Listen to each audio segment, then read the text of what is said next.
I'm sure what everybody wonders. So how did it all started?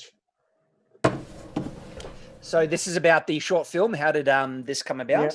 Yeah. Oh, the short film came about. Now I'm directing it to Dylan. Yeah.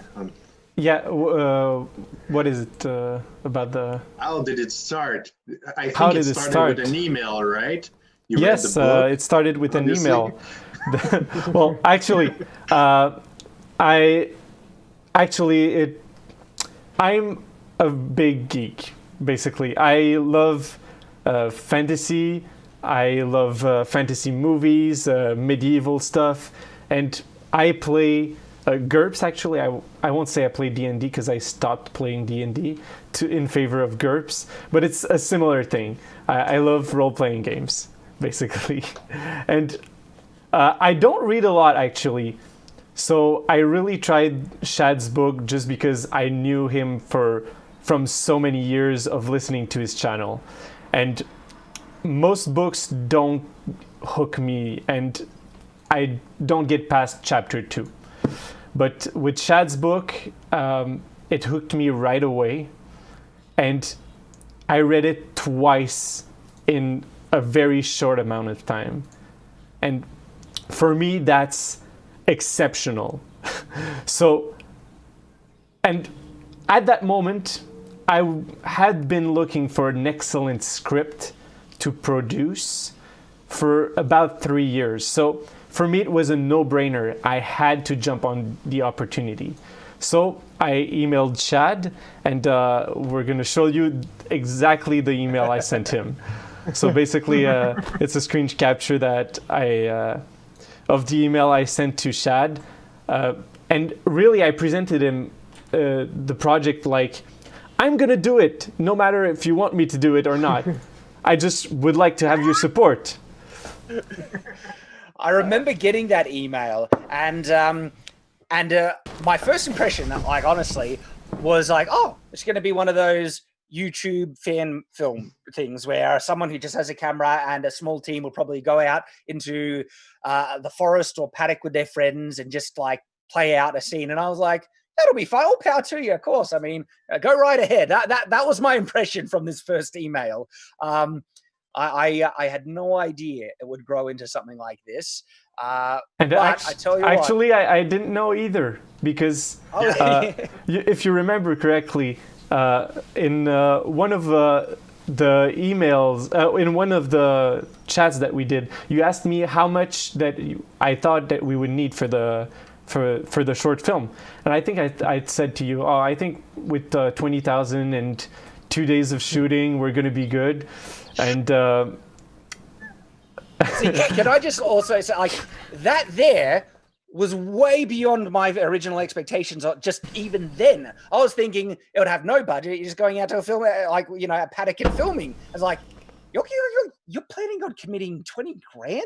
It's like that. That was the first kind of indication. It's like, these guys are a bit more committed than I was first imagining. And if they're putting a budget to it, and they have a set filming time, this sounds like a more established production company. And I was like, all right, sure, go ahead.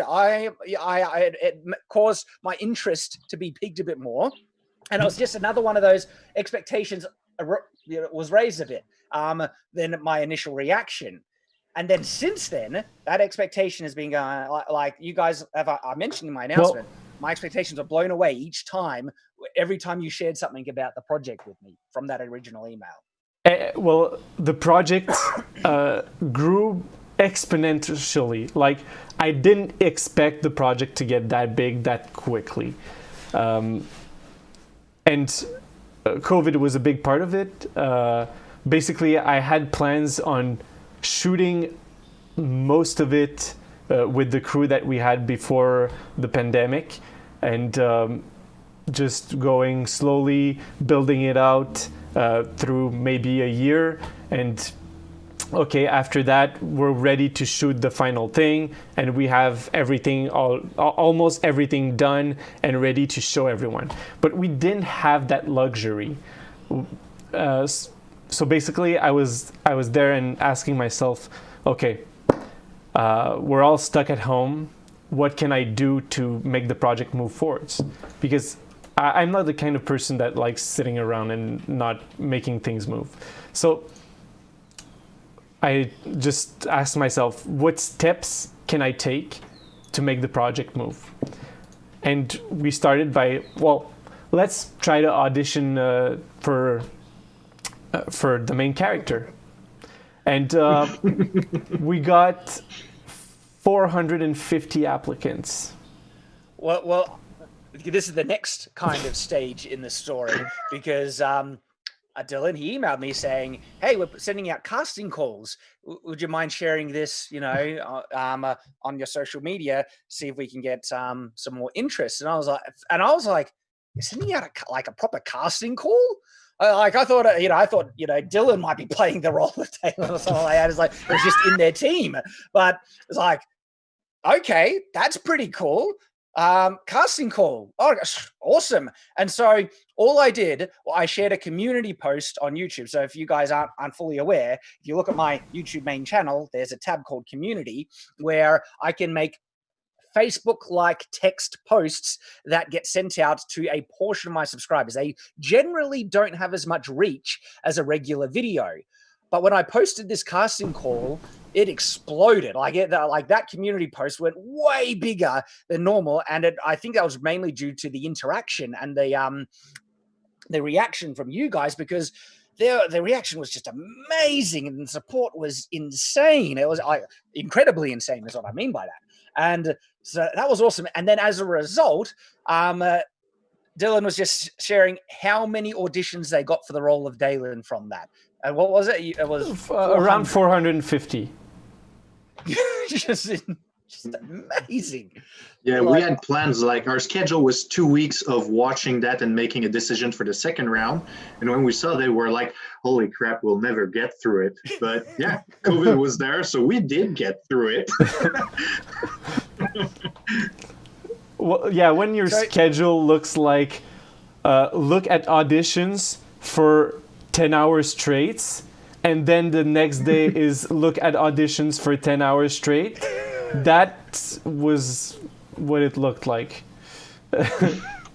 So did that also then increase your own kind of expectations of what the film could be by seeing the community reaction to it? Well, if 450 people are interested in playing a role in this, the support from the fans to see this come to life must be crazy.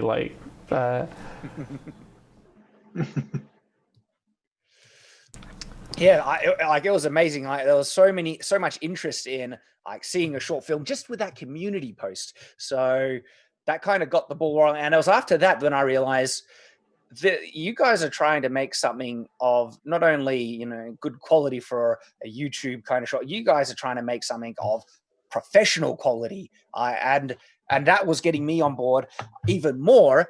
But then you guys started showing me all the work you were doing behind the scenes, the concept art, the prep work. And I was like, that's when I was fully realizing the scope that you guys are aiming at. And I was like, this is amazing. Yeah, and that's when, it's crazy. That's when you got my trust. Yeah. No, that's all right. Sorry for cutting you. You go. You go. Whatever you are. I'm on your side. I think it's you're right. Okay. So about that, we have Ted Irving who said, "Can we see some of the stuff that we share with Chad?" So we are going to share some of the stuff tonight, but some others will be shared on our next live show. So I repeat, we plan to do this at least once a week, where we're going to share some stuff behind the scenes, sneak peek. So make sure that you subscribe to our channel or our Facebook page.